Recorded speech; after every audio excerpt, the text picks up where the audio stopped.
Now, it might be easy for me to say this because obviously I won my 3 1500 point games, but truthfully, no arrogance, no bullshit, no nothing, putting all emotions to one side, looking at this objectively, I think the game massively benefited from being played at 1500 points. Massively. Turns were quicker. The rounds were only 2.5 hours, and we still got... The rounds were only 2.5 hours. Everyone was drinking and chatting and not really focused on the game all that much. And we still got to turn 4 comfortably and had 5 or 10 minutes at the end of each game just to basically talk out turn 5. Just like, pull your cards, done. Like, it wasn't like a full talking it out. It was literally just, we were in the position where we didn't need to move all the models around, you know? The game hugely benefited from it. Hugely. In terms of speed, in terms of pressure, hugely benefited from it. I also think that now one thing I would say regarding 1500 points, if we look at this army here, it does look like the guard get a hell of a lot for their points. I mean, my 1500 point army has still got, like, we got 26 infantry here, 26 infantry here, that's 52 infantry, 2 armored fist squads, that's like 72 infantry, right? A couple of tanks, a couple of transports.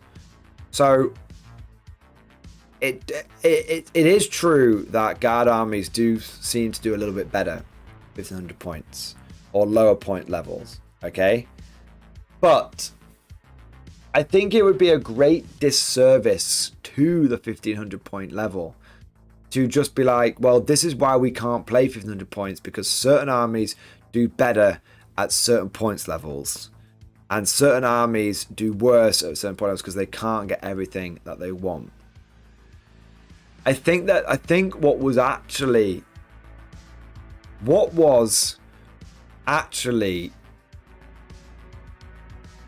the thing that made the difference was it was fundamentally my list was built on having a solid core with then elite stuff added on. That's what the article says in the codex. It says not until I've got this core sorted do I move on, do I go back to adding elites and fire support in.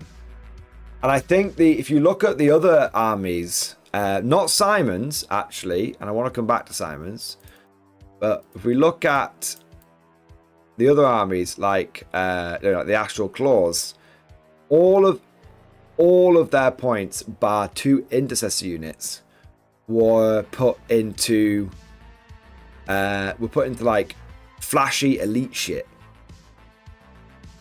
There's lots and lots of flashy elite stuff here, okay, which meant they struggled on primary. And then you go over to the first game, and it's Magnus. Like in a 1500 point game, Magnus is a third of your point. It's like bringing a Baneblade. Okay.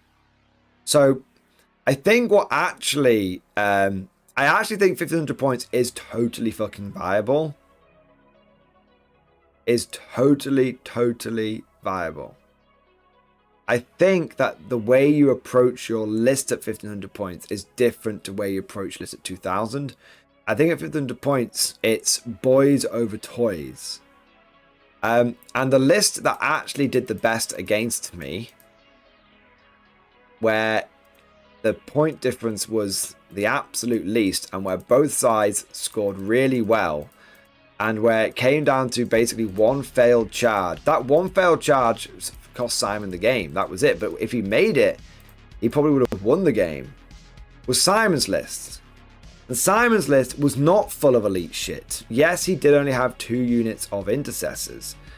And yes, maybe he squandered his Judicar Blade Guard a little bit. And yes, maybe he didn't use the extra 5 Marines back here all that well. But he had he didn't have one big flashy fuckboy. He didn't have one big. He didn't have multiple big flashy fuckboy units. And the flank that actually did the best was the flank where he had the most bodies. So I do think that 1500 points could work. But I think the way you win 1500 points is you have boys over toys. I think if you take this, I think Space Marines I think if you took Space Marines and you built and you guardified them, I think my list starts to struggle a lot. A hell of a lot. I mean, I wonder if we've got any examples of this. Let me just have a look here. Codex Armageddon, right? Okay, look at that. Kind of crazy, but look at that list. Look at that list here. We've got a Land Raider. We've got a Rhino with 10 guys in. Do you know how fucked I would have been if one of my opponents had one Rhino with like 10 Marines in it? It would have collapsed an entire flank. I couldn't have recovered the situation. Got a Razorback with 5 more Marines in. Look at all the boys there, man. And then you've got, what, like 50, like let's say roughly 30 Marine bodies there, and then you're supporting it with this other stuff. It's just an example. But if I faced that list there with my 3rd edition list, I get fucking smashed. I feel like I do anyway. I could be wrong, but I feel like, you know, I get fucking smashed. I mean, holy shit, man. Like, what if I faced that fucking thing? Yeah, I'm pointing at the Marine Army specifically because I faced a lot of sort of Marine and Marine equivalent. What if I faced that fucking thing, boys? Holy shit. 1500 points. 1, 2, 3, 30, 40, 50 Marine bodies. What the fuck am I going to do to that? You know, one of those squads goes in. One of those squads goes in the fucking Land Raider. One of those squads goes in the fucking Rhino. 10-man squad of Assault Marines could deep strike down for some staging. Terminators could deep strike down for some staging. I mean, holy shit, boys. I'd be fucked. Because they've got their core sorted. Look at that army at the bottom there. Looking at the... By the way, I worked out that Steel Legion army there is only about 1,400 points, by the way. I almost took it. It's got 7 Chimeras, so I couldn't... It would have been illegal. Look at that Orc army there. 1, 2, 3, 4 units of boys in trucks. Plus Storm Boys, plus all the DACA and fire support. I would have been fucked, man. Can you imagine one of those 10-man boy units slamming into one of my guard platoons, getting the drop on me because they're in a truck? I would have been fucked. So, all of those armies are 1,500 points, or nearest damn it, by the way. Because that's their example armies. They're all example armies of what you can build up to, and the standard game size is 1,500 points. So, my point is, when people tell you that 1,500 point games don't work because you can't get everything you need.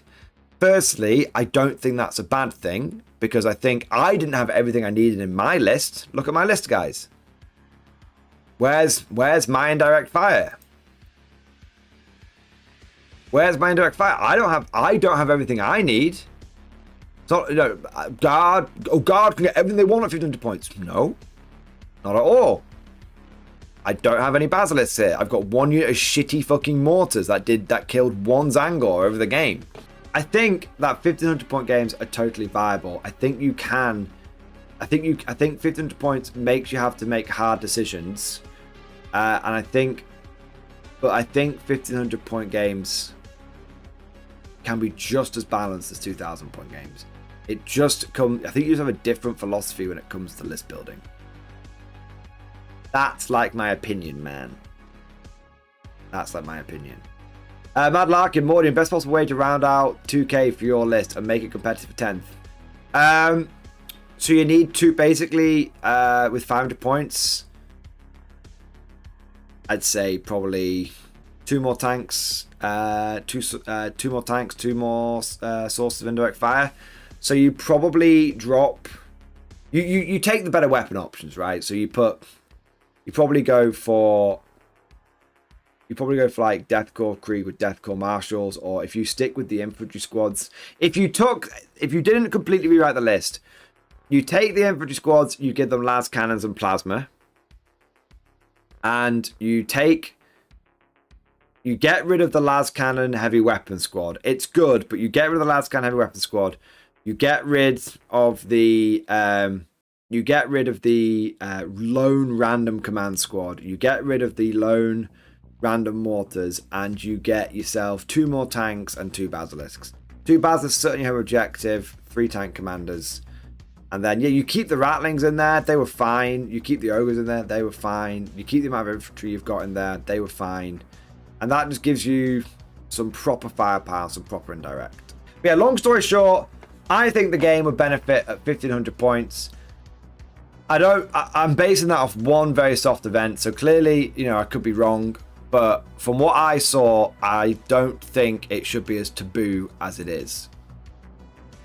I would happily go to a 1500 point tournament which had a fucking force organization chart with 10th edition rules. 10th edition rules with 3rd edition list structure and 3rd edition point sizes. That I think is peak 40k. That I think is peak 40k.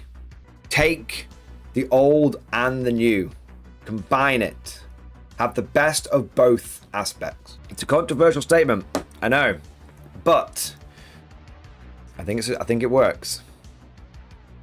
I think it fucking works.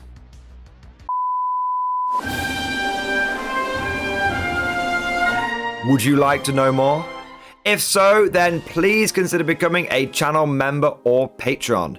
By supporting the channel, not only will you be doing your part, but you'll also be helping me create more content for your viewing pleasure and unlocking a whole host of perks. You get everything from a badge next to your name, custom emojis, but the big one is access to the Mordian Glory Discord server, an online community with almost 2,500 active members. It's always popping off in the MG Discord. We've got channels for army lists, hobbying, tactics, stories, and even a pretty spicy meme section as well. For all you greenhorns that wanted to see the Mordian glory hole, today is your lucky day.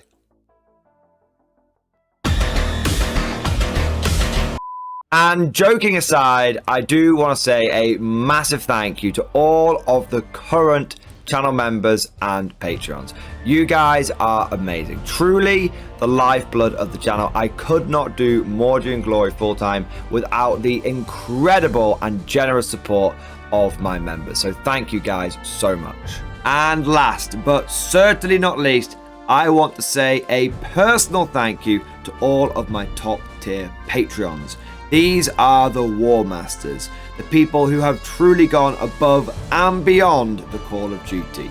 So a heartfelt thank you to Alex Dengal, Bonbon Vert, Lord Pryor, Mark Panconi, RJ Scorpion, Swordfish Trombone, Try Again Bragg, John Stubbs, Nick Walsh, Diesel Fox, and August Barney. Seriously guys, thank you from the bottom of my heart. Your support is incredible and it makes a huge difference. Thank you so much. That's all for now. Hope you've all enjoyed today's video, and of course, as always, see you guys next time.